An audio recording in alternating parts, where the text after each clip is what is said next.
Hello friends, இன்றைக்கி தையல் பயிற்சி 3ஆவது நாள் வகுப்பு. கோடு இந்த மாதிரி கோடு போட்ட பேப்பர் ஒன்று எடுத்துக்கோங்க. அடுத்து சார்ட்டை 4ஆக கட் பண்ணி இந்த மாதிரி கோடு போட்டு எடுக்கணும் பார்த்துக்கோங்க. ஒரு ஸ்கேலை ஃபுல்லாக வச்சு அந்த சைடும் இந்த சைடு மட்டும் சதுர மார்க் மட்டும் பண்ணுங்கள். இடையில கேப் வரணும். சதுர ஷேப்பில் இந்த மாதிரி மார்க் பண்ணுங்கள். கோடு ஒன்றோட ஒன்று ஒட்டக்கூடாது, அப்படியே ரோலிங்காக உள்ளே போகணும். வட்ட வடிவில் இந்த மாதிரி ரோலிங்காக இது மாதிரி ஒன்று எடுத்துக்கோங்க. இந்த மாதிரி சார்ட்டு ரெண்டு ப்ரிப்பேர் பண்ணி வச்சுக்கோங்க. ஒவ்வொரு சார்ட்லேயும் ரெண்டு இதே மாதிரி கோடு போட்டு எடுத்துருங்க. அடுத்து தையல் போடுறது எப்படின்னு பார்த்துக்கலாம். இப்போ நேர் தையல் தான் போட போகிறோம். இப்போ நூல் மாட்டாமல் அந்த கோடு போட்ட பேப்பர் இருக்குல்ல, அதில் நூல் மாட்டாமல் அந்த கோட்லேயே தையல் போடுங்க. அப்போ உங்களுக்கு அந்த ரிவர்ஸ் போகாமல் அந்த தையல் போடுறது எப்படின்னு பார்க்குறதுக்கு பழகிறதுக்காக தான் இந்த பயிற்சி. இப்போ இந்த 2 கோட்டில் தையல் போட்டு எடுத்துட்டீங்க இல்லையா, அதுக்கு அடுத்து நீங்கள் கட்டி பழகணும். இந்த பாருங்கள், தையல் அது மேலேயே விழுந்திருக்கு, அந்த புள்ளியாக ஓட்ட தெரியுதுங்களா. அடுத்து நம்ம கட்டி பழகணும். கட்டுறதுனா முடிச்சு போடணும்னு சொல்லுங்களா, அந்த மாதிரி சக்கரத்து பக்கத்தில் ஒரு பாயிண்ட் இருக்கும். அந்த பாருங்கள், ஒரு சுவிட்ச் மாதிரி இருக்கும். அதை அமுக்குனோம்னா ரிவர்ஸ் போய் வரும். அப்போ தையல் மேலே தையல் விழுக நமக்கு அந்த லாஸ்ட்டும் ஃபஸ்ட்டும் கட்டிடும். அப்போ நமக்கு பிரிஞ்சு வராது தையல். அதையும் நீங்கள் தையல் பயிற்சி எடுக்கிறவங்க கற்றுக்கிறணும் கண்டிப்பாக. நிறையா டெய்லர்ஸ் இந்த தப்பு பண்ணுறாங்க பழகிறவங்க. ஏன்னா அதை கட்டியே பழகிறதுல அப்படியே தையல் போட்டு வரும்போது நமக்கு வேகமாக பிரிஞ்சுட்டு போயிடும்.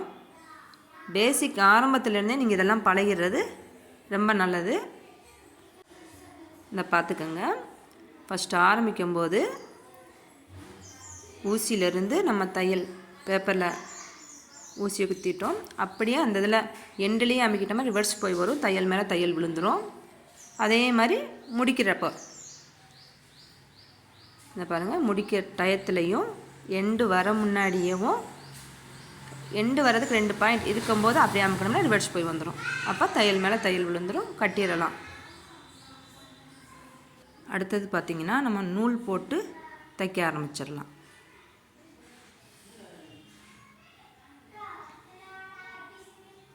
இப்போ நூல் சுற்றுறது எப்படின்னு பார்த்துடலாம். பாபினில் நூலை இந்த மாதிரி பிடிச்சிக்கோங்க. பிடிச்சி ஒரு 2-3 சுற்று டைட்டாக சுற்றிக்கோங்க.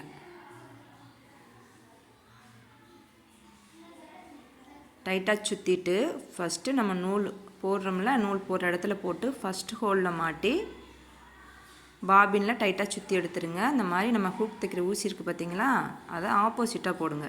ஆப்போசிட்டாக போட்டு பாபினுக்கு அந்த பக்கம் போடணும். இந்த சைடு வரதை நம்ம கையில் பிடிச்சிக்கிறணும் ஊசியை. ஏன்னா அந்த ஹூக் தைக்கிற ஊசியில் நம்ம எண்டில் அந்த ஹூக் மாட்டிருக்கிறதுனால அந்த இதுக்கு தாண்டி போகாது நமக்கு பாபின்னு. நல்லா டைட்டாக ஊசியை டைட்டாக அழுத்தி நம்ம சக்கரத்தில் பிடிச்சிக்கிறணும். அது பாருங்கள், நூலும் லைட்டாக தான் நம்ம பிடிச்சிடணும், டைட்டாக பிடிக்கக்கூடாது, அப்புறம் சுற்றாது. ஊசியை மட்டும் அழுத்தி பிடிச்சிக்கோங்க சக்கரத்தில். நல்லா டைட்டாகவே நல்லா நீட்டாக சுற்றிடும். பெடல் போடுறது நல்லா டைட்டாக பெடல் போட்டுக்கோங்க. அடுத்து நம்ம கேஸில் பாபினை போட்டுடலாம். போட்டுட்டு எப்படி கீழே மாட்டுறதுன்னு தான் பார்க்க போகிறப்போ, மேலே ஒரு பிளேட் இருக்குது பார்த்திங்களா, அதை எடுத்து விட்டு நீங்கள் பார்த்துக்கோங்க. ஆரம்பத்தில் நீங்கள் பழகிறவங்களாக இருந்தால் இப்போ ஒரு இலை மாதிரி வரும், அதை நம்ம பார்த்த மாதிரி வச்சு கீழே ஒரு ஆணி மாதிரி இருக்கும், அதில் கேஸ் மாட்டிடுங்க. இப்போ மாட்டி எடுத்தாச்சு. இந்த மேலே இருக்க பிளேட்டை அடைச்சிருங்க. இப்போ மிஷினில் நூல் மாட்டுறது எப்படின்னு பார்க்கலாம். அதுக்கு மிஷினில் இருக்கிற ஒரு 3 ஹோல் தந்திருப்பாங்க. அதில் ஃபஸ்ட்டு ஹோலில் நம்ம நூலை விட்டு எடுத்துடலாம். அடுத்து டஞ்சன்னு சொல்லுவாங்க. அந்த இடத்துல 2 பிளேட் இருக்கும். ஆப்போசிட் சைடில் பார்த்துருக்கோம். ஒன்று நம்மளை பார்த்த மாதிரி, இன்னொன்று மிஷினில் அட்டாச் ஆகிருக்கும் பாருங்கள். அதில் 2 கையில் பிடிச்சி அந்த அந்த பிளேட்டுக்கு நடுவில் விட்டு எடுத்துடலாம். இதை நல்லா கவனமாக கவனிச்சுக்கோங்க. அடுத்து நூல் சுண்டின்னு சொல்கிற இடத்துல அந்த நூலை மேலே விட்டு எடுத்துக்கோங்க. அப்புறம் நூல் சுண்டிக்கு மேலே ஒரு கொக்கி மாதிரி இருக்கும், அதில் மாட்டிடலாம் நூலை. அடுத்து மேலே அந்த ஹோலில் மாட்டிடலாம். மாட்டிட்டு அடுத்து கீழே இருக்கிற கொக்கி மாதிரி ஒரு ரவுண்டாக இருக்கும், அதில் விட்டுடலாம். அடுத்து ஊசியில் எப்படி மாட்டுறதுன்னா, இந்த லெஃப்ட் சைடுலேருந்து ரைட்டில் வரணும். அவ்வளோதான், மிஷினுக்கு நூல் மாட்டியாச்சு. அந்த பேப்பரில் போட்டுக்கலாம் நேர் தையல். அப்புறம் இந்த இந்த மாதிரி நம்ம சார்ட்டில் ப்ரிப்பேர் பண்ணி வச்சுருக்கிறதுல போட்டுக்கரலாம்.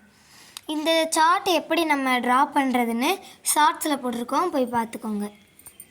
இப்போ நம்ம தையல் போடுறதுல லாஸ்ட்டில் எண்டு வருது பார்த்தீங்களா, அதில் வந்து நம்ம திருப்புறப்ப ஊசியை அந்த சார்ட்டில் குத்திட்டு தான் நம்ம அந்த கைடுன்னு சொல்லுவாங்கள்ல, அதை லைட்டாக தூக்கி விட்டுட்டு நம்ம திருப்பினோம்னா ஈஸியாக வந்துடும். நம்மளுக்கு கார்னரும் நல்லா பாயிண்ட்டாக திரும்பும். இப்போ நம்ம ஸ்கொயர் ஷேப் ஸ்டிச்சிங் பண்ணியாச்சு. இதுதான் கவனமான தையல், இதை நல்லா பார்த்துக்கோங்க. இந்த தையல் முடிஞ்சுன்னா நம்ம அடுத்து கிளாத்துக்கு போயிடலாம். இந்த தையல் போடுறப்ப நம்ம வந்து இந்த மிஷினை நிப்பாட்டக்கூடாது, ஓகேவா? அம்மா எப்படி சுற்றி விட்டுக்கிட்டே இருக்காங்கன்னு பாருங்கள். இதுதான் நம்மளோட மெயின் தையலேவும். இதை போட்டு முடிச்சாச்சுன்னா நம்ம கிளாத்துக்கு போய் ஸ்டிச்சிங் பண்ணிடலாம். இப்போ நம்ம கிளாஸுக்கு வர ஸ்டூடெண்ட்ஸ்லாம் எப்படி ஸ்டிச் பண்ணுறாங்கன்னு பார்த்துடலாம் வாங்க. இப்போ நேர் தையல் போட்டுட்ருக்காங்க. அடுத்து நம்மளோட பெண்டு மாதிரி வளையிற இதில் போட்டுட்ருக்காங்க. அடுத்தது நம்ம ஸ்கொயர் ஷேஃபு பசில் கேம் மாதிரி செஞ்சு வச்சுருக்கிறதுல தான் பாருங்கள். இந்த டெய்லர் பாருங்கள், இந்த பெண்டு திரும்புகிற இடத்துல நல்லா அந்த கெய்டை தூக்கி விட்டுட்டு திருப்புறாங்க பாருங்கள். ஊசியை குத்தி விட்டுட்டு திருப்புறாங்க. நம்ம டெய்லர் யோசிச்சிருக்கிறது பார்த்தீங்களா, நம்ம கோடு போட்டு தந்ததுலேயும் போட்டுட்டு அதுக்கு இடையிலையும் போட்டிருக்காங்க பாருங்கள். இப்போ அவங்களுக்கு தையல் நல்லா வந்துடும். அடுத்து இந்த டெய்லரு மெயின் ஸ்டிச்சிங் போட்டுட்ருக்காங்க. சர்க்கிள் ஸ்டிச்சிங் தான் இவங்க போட்டுட்ருக்காங்க. இவங்க இந்த மெயின் ஸ்டிச்சிங்கை போட்டாங்கன்னா நம்ம கிளாத்தில் கர்ச்சீஃப்க்கு போயிடலாம். அவ்வளோதான், நம்ம தையல் பயிற்சி வகுப்பு 3வது இது முடிஞ்சு. அடுத்து தையல் பயிற்சி வகுப்பு 4ல் சந்திக்கலாம். இந்த வீடியோ பிடிச்சிருந்துச்சுன்னா லைக் பண்ணுங்கள், ஷேர் பண்ணுங்கள், கமெண்ட் பண்ணுங்கள், முக்கியமாக சப்ஸ்கிரைப் பண்ணிடுங்க. எக்ஸாம் முடியவும் நம்ம குட்டீஸ் டெய்லரோட ஸ்டிச்சிங் எல்லாம் நம்ம பார்த்துடலாம். Bye friends.